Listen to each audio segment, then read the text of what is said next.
पैशाच्या बळावर तुम्ही ज्ञान मिळवू शकत नाही. उद्या 1 कोटी घेऊन जरी हुलसुरे सरांकडे गेला, त्या की तेवढी MBBS शक्य नाही. पण MBBS च्या बळावर 1 कोटी मिळवू शकता. शिक्षणाच्या बळावर जमीन कमवू शकता. शिक्षणाच्या बळावर सोनं मिळवू शकता.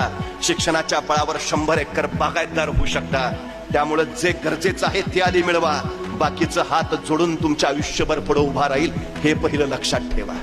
आणि आहे तुमच्यात सगळं आहे, काही अडचण नाही, असं कधीच काही होत नाही. मग त्यांना काय, फुलसुरे सरांना दिवसाचे 48 तास मिळतात म्हणून हे एवढं क्लास फीस सगळं.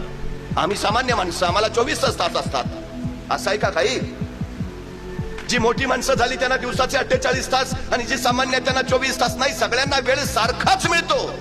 पण मिळालेल्या कोण कसा किती आणि किती वापर करतो याच्यावर त्याचं यश ठरतं.